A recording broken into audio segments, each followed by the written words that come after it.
Viewers, എല്ലാവർക്കും ദിജോസ് വേൾഡിൻ്റെ പുതിയൊരു വീഡിയോയിലേക്ക് സ്വാഗതം.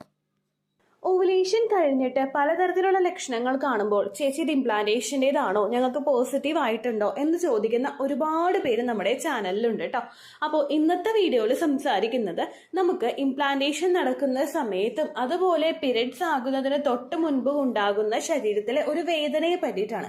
ഇത് ഇംപ്ലാന്റേഷൻ്റെതാണോ പീരിയഡ്സിൻ്റെതാണോ എന്ന് എങ്ങനെ എളുപ്പത്തിൽ വേർതിരിച്ചറിയാമെന്നും ഇന്നത്തെ വീഡിയോയിൽ സംസാരിക്കുന്നുണ്ട് കേട്ടോ.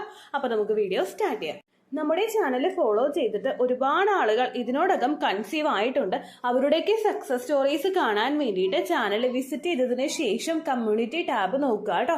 അതുപോലെ സക്സസ് സ്റ്റോറീസ് ദിജോസ് വേൾഡ് എന്ന് പറഞ്ഞിട്ട് യൂട്യൂബിൽ സെർച്ച് ചെയ്യുവാണെങ്കിൽ സക്സസ് സ്റ്റോറീസിന്റെ വീഡിയോസ് നിങ്ങൾക്ക് കാണാനായിട്ട് സാധിക്കും. അതിൽ നിങ്ങളുടേതായിട്ടുള്ള സെയിം ഹെൽത്ത് കണ്ടീഷൻസ് ഉള്ള ആളുകൾ എന്തൊക്കെ ടിപ്സ് ആണ് ഫോളോ ചെയ്തതെന്ന് നോക്കുക.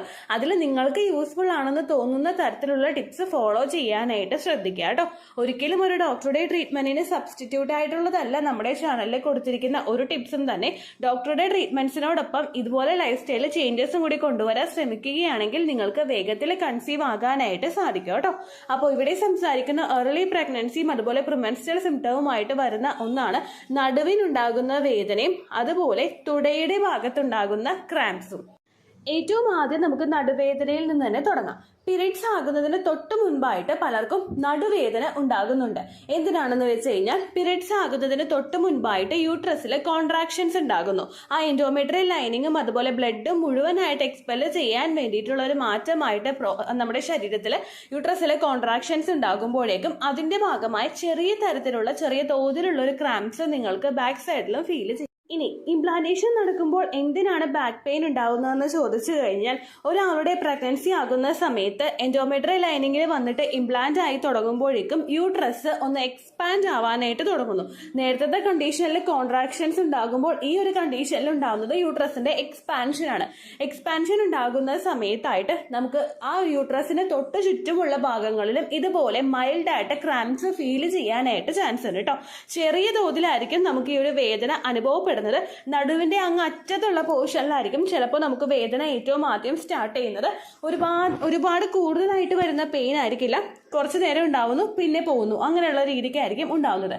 ഇംപ്ലാന്റേഷൻ നടന്നിട്ടുള്ള ആരെങ്കിലുമാണ് ഈ വീഡിയോ കേട്ടുകൊണ്ടിരിക്കുന്നതെങ്കിൽ നിങ്ങൾക്ക് ചെറിയൊരു അവയർനെസ് ഇതിനെപ്പറ്റി ഓൾറെഡി തന്നെ കിട്ടിയിട്ടുണ്ടാകും കേട്ടോ. ഇംപ്ലാന്റേഷൻ നടക്കുന്ന സമയത്തുണ്ടാകുന്ന വയറുവേദന ഈ പറഞ്ഞതുപോലെ തന്നെ കുറച്ചു നേരം ഉണ്ടാവുകയും പിന്നീട് പോയിട്ട് പിന്നെ കുറച്ച് കഴിഞ്ഞിട്ട് നമുക്ക് ഫീൽ ചെയ്യുന്ന തരത്തിലുള്ളതായിരിക്കും ഇംപ്ലാന്റേഷൻ നടക്കുന്ന സമയത്തുണ്ടാകുന്ന വയറുവേദന. ഇത് വയറിന്റെ ലോവർ അബ്ഡമൻ പോർഷനിൽ ലെഫ്റ്റോ റൈറ്റോ സൈഡിൽ ഉണ്ടാകുന്ന ഒരു ക്രാംസ് ആണെന്ന് എല്ലാവർക്കും തന്നെ അറിയാലോ. അതുപോലെ തന്നെയായിരിക്കും ഈ ഒരു ബാക്ക് പെയിനും നമുക്ക് ഫീൽ ചെയ്യുന്നത് കേട്ടോ. വളരെ കുറഞ്ഞ രീതിക്ക് മാത്രം, ഒരുപാട് പ്രഷറിലൊന്നും അല്ലാതെ കുറച്ചു നേരം ലാസ്റ്റ് ചെയ്യുന്നു, പിന്നെ നമുക്ക് പോകുന്നു. റെസ്റ്റ് എടുത്ത് കുറച്ച് കഴിയുമ്പോഴേക്കും താനെ അങ്ങോട്ട് പോയി പോകുന്ന രീതിക്കായിരിക്കും ഇംപ്ലാന്റേഷൻ നടക്കുന്ന സമയത്ത് നടുവിന്റെ ഭാഗത്ത് വേദന ഉണ്ടാവുന്നത് കേട്ടോ. മെയിൻലി നടുവിന്റെ അറ്റം ഒരു ഭാഗം ഞാൻ പറഞ്ഞിട്ടുണ്ടെങ്കിലും മുതുകിന് നമ്മുടെ നേരെ തൊട്ട് മുകളിലായിട്ടുള്ള പോർഷനിലും ഒരുപാട് കട്ടുകഴപ്പ് പോലെ നമുക്ക് കുറെ നേരം നിൽക്കാൻ പറ്റാത്ത രീതിക്കുള്ള തരത്തിൽ ഇതുപോലെ ക്രാംസ് നമുക്ക് ഫീൽ ചെയ്യാം കേട്ടോ.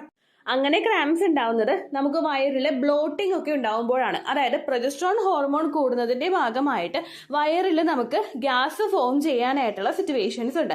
ഈ ഗ്യാസ് ഭയങ്കരമായിട്ട് കെട്ടിക്കിടന്നു കഴിഞ്ഞാൽ അതിന്റെ തൽഫലമായിട്ട് നമ്മുടെ അപ്പർ അബ്ഡോമന്റെ തൊട്ട് പുറകിലുള്ള പോർഷനിൽ നമുക്ക് ഇതുപോലെ കട്ടുകഴപ്പ് പോലെയുള്ള ഫീലിങ്സ് ഒക്കെ കണ്ടിന്യൂസ് ആയിട്ട് ഉണ്ടാകാം കേട്ടോ.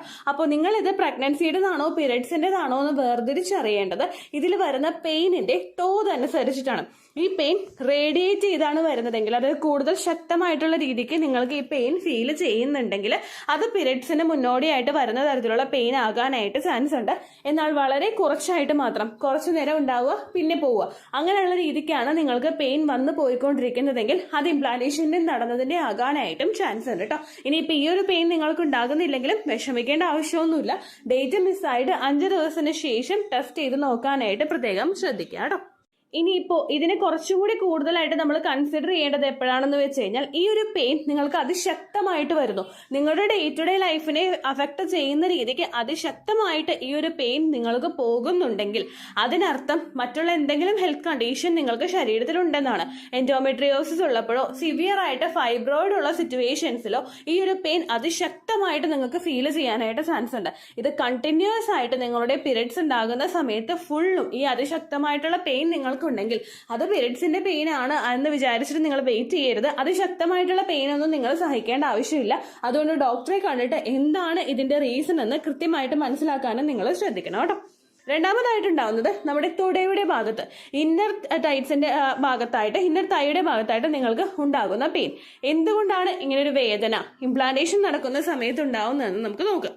യൂട്രസ് എക്സ്പാൻഡ് ആവാനായിട്ട് തുടങ്ങുന്നതിനനുസരിച്ചിട്ട് ശരീരത്തിൽ റിലാക്സിൻ എന്ന് പറയുന്നൊരു ഹോർമോൺ പുറപ്പെടുവിപ്പിക്കുന്നുണ്ട്. ഈ റിലാക്സിൻ ഹോർമോൺ ആണ് ബോഡി സ്ട്രെച്ച് ചെയ്യാൻ വേണ്ടിയിട്ടുള്ള ഒരു എഫക്റ്റ്, ഒരു സപ്പോർട്ട് ശരീരത്തിന് കൊടുക്കുന്നത്. ഇതിന്റെ ഭാഗമായിട്ട് ബാക്കിയുള്ള ജോയിന്റ്സിലും അതുപോലെ കോർണറിലും ഒക്കെ നിങ്ങൾക്ക് കുറച്ച് വേദന ഇടവിട്ട് വരുന്നതായിട്ട് ഫീൽ ചെയ്യുന്നു. നമ്മുടെ ഇന്നർ തൈയുടെ പോർഷനിൽ, ഷോൾഡറിന്റെ പോർഷനിൽ, മുട്ടുകാലിന്റെ പോർഷനിൽ, അതുപോലെ കാലിന്റെ പാദത്തിന്റെ അറ്റത്തും നിങ്ങൾക്ക് ഇതുപോലുള്ള വേദനകൾ ഫീൽ ചെയ്യാം കേട്ടോ.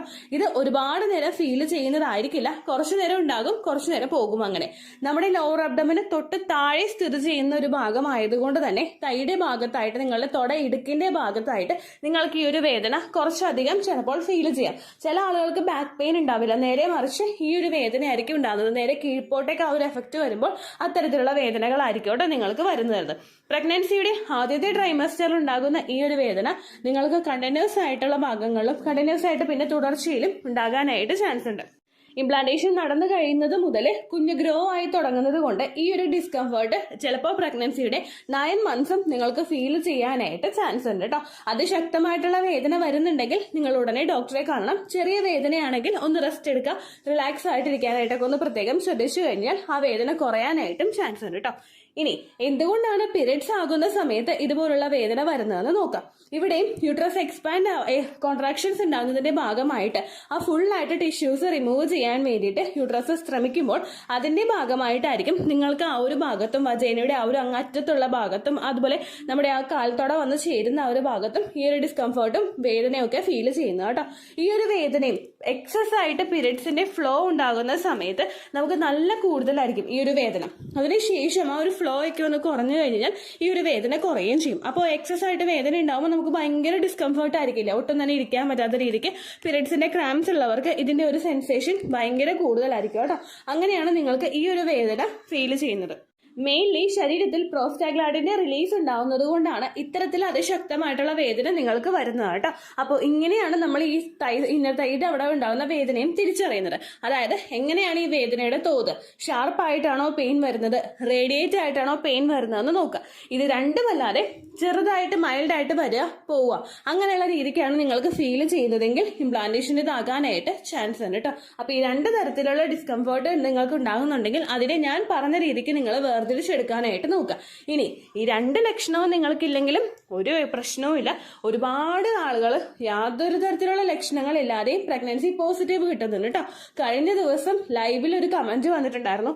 ആ ചേച്ചിക്ക് 40 വയസ്സുണ്ട്, പീരിയഡ്സ് പ്രഗ്നൻസി ആയി, പിന്നെയും ബ്ലീഡിംഗ് ഉണ്ടായി, പിന്നെ ടെസ്റ്റ് ചെയ്ത് നോക്കിയപ്പോഴാണ് പോസിറ്റീവ് ആണെന്ന് അറിഞ്ഞത്. അങ്ങനെയുള്ള സിറ്റുവേഷൻസ് ഉള്ള ആളുകളും ഉണ്ട്. ചെറുതായിട്ട് സ്പോട്ടിങ്ങോ ബ്ലീഡിങ്ങോ ഒക്കെ വന്നിട്ടും പ്രഗ്നൻസി സർവൈവ് ചെയ്ത് കൊണ്ടുപോകുന്ന ആളുകളുണ്ട്. നിങ്ങൾക്ക് ഞാൻ അമിതമായിട്ടൊരു ഹോപ്പ് തരുമല്ല, അങ്ങനെയും നമുക്ക് ചുറ്റും നടക്കുന്നുണ്ട് എന്നൊരു അവയർനെസ് മാത്രമാണ് കേട്ടോ ഞാൻ തരുന്നത്. അപ്പോൾ നിങ്ങൾ ശ്രദ്ധിക്കേണ്ട കാര്യം, എത്രത്തോളമാണ് നിങ്ങൾക്ക് ബ്ലഡ് പോകുന്നത്, അതിൽ എത്രത്തോളം ക്ലോട്ട്സ് ഉണ്ട്, അബ്നോർമൽ ആയിട്ടാണോ നിങ്ങൾക്ക് ബ്ലീഡിങ് പോകുന്നത്, ഇങ്ങനെയുള്ള കാര്യങ്ങൾ ശ്രദ്ധിക്കുക.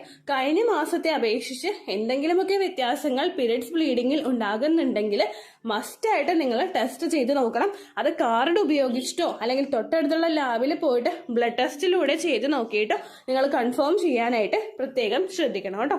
ഇതുപോലുള്ള ഏർലി പ്രഗ്നൻസി സിംറ്റംസിന്റെ ഒരു പ്ലേലിസ്റ്റ് ക്രിയേറ്റ് ചെയ്തിട്ടുണ്ട്. Early pregnancy symptoms the juice world എന്നാണ് ആ ഒരു പ്ലേലിസ്റ്റ്. നിങ്ങൾക്ക് നോക്കിക്കഴിഞ്ഞാൽ കാണാനായിട്ട് സാധിക്കും. അത് നിങ്ങൾക്ക് ഫോളോ ചെയ്യും. ആ ലക്ഷണങ്ങളൊന്നുമില്ല. അതുപോലെ തന്നെ ഓവുലേഷൻ കഴിഞ്ഞതിന് ശേഷം ഇതുപോലുള്ള പ്രഗ്നൻസി ലക്ഷണങ്ങളെ പറ്റി കേട്ടിട്ട് ടെൻഷൻ ആകുന്ന ഒരാളാണ് നിങ്ങളെങ്കിൽ അത്തരത്തിലുള്ള വീഡിയോസ് ആഫ്റ്റർ ഓവുലേഷൻ നിങ്ങൾ അവോയ്ഡ് ചെയ്യാനായിട്ട് പ്രത്യേകം ശ്രദ്ധിക്കണം കേട്ടോ. ഇത്രയേ ഉള്ളൂ വീഡിയോ. യൂസ്ഫുൾ ആയി കാണുമെന്ന് വിശ്വസിക്കുന്നു. യൂസ്ഫുൾ ആവുന്നുണ്ടെങ്കിൽ ലൈക്ക് ചെയ്യുക, ഫ്രണ്ട്സിനൊക്കെ ഷെയർ ചെയ്ത് കൊടുക്കുക കേട്ടോ. എന്തെങ്കിലും സംശയം ഉണ്ടെങ്കിൽ നിങ്ങൾ കമന്റ്സിൽ ചോദിക്കുക. പണ്ടത്തെ വീഡിയോയ്ക്ക് കമന്റ്സ് ഇടുന്നവർക്ക് റിപ്ലൈ ലഭിക്കുന്നില്ലെങ്കിൽ ലേറ്റസ്റ്റ് ആയിട്ട് ഞാൻ ഏത് വീഡിയോ ആണോ അപ്ലോഡ് ചെയ്യുന്നത് അതിന് താഴെ കമന്റ് ഒന്ന് കോപ്പി പേസ്റ്റ് ചെയ്യാനായിട്ട് ശ്രദ്ധിക്കുക കേട്ടോ. അതുപോലെ ഓവുലേഷൻ ഡേറ്റ് കാൽക്കുലേറ്റ് ചെയ്ത് തരാനായിട്ട് റിക്വസ്റ്റ് ചെയ്യുന്ന ആളുകൾ എത്രയാണോ സൈക്കിൾ ലെങ്ത് അത് മെൻഷൻ ചെയ്യാനായിട്ട് ശ്രദ്ധിക്കുക. സൈക്കിൾ ലെങ്ത് എന്നതുകൊണ്ട് ഉദ്ദേശിച്ചത് ഓരോ മാസവും എത്ര ദിവസം കൂടുമ്പോഴാണോ ബ്ലീഡിങ് വരുന്നത് അതാണ് സൈക്കിൾ ലെങ്ത്.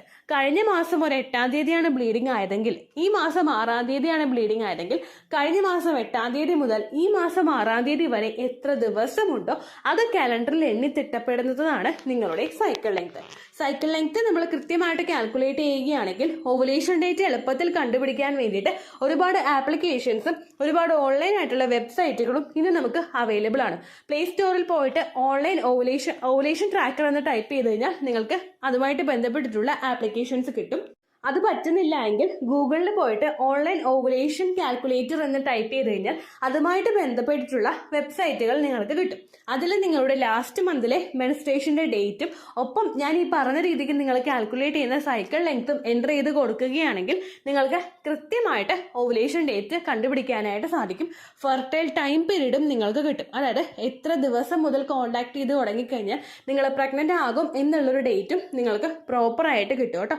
ഇത് കാൽക്കുലേറ്റ് ചെയ്യുന്ന സമയത്ത് സൈക്കിൾ ലെങ്ത് കാൽക്കുലേറ്റ് ചെയ്യുന്ന സമയത്ത് നിങ്ങളുടെ ആ ഒരു കലണ്ടറിൽ നോക്കി തന്നെ നിങ്ങൾ കാൽക്കുലേറ്റ് ചെയ്യുക. പല മാസങ്ങളിലും 30-31 ദിവസമുണ്ട്, അതുകൊണ്ടാണ് അങ്ങനെ പറഞ്ഞത്. ഒപ്പം നിങ്ങൾക്ക് ബ്ലീഡിങ് തുടങ്ങിയ ദിവസത്തിന് വേണം നിങ്ങൾ ഡേ 1 ആയിട്ട് എടുക്കാൻ വേണ്ടിയിട്ട്. സ്പോട്ടിങ് തുടങ്ങിയ ദിവസത്തിനെ, അതായത് ചെറുതായിട്ട് ഡിസ്ചാർജ് പോയി തുടങ്ങിയ ദിവസത്തിനെ നിങ്ങൾ കൺസിഡർ ചെയ്യേണ്ട ആവശ്യം ഇല്ല കേട്ടോ. അപ്പോൾ ഇത്രയേ ഉള്ളൂ വീഡിയോ. അടുത്തൊരു വീഡിയോ ആയിട്ട് നമുക്ക് വീണ്ടും കാണാം. ബൈ.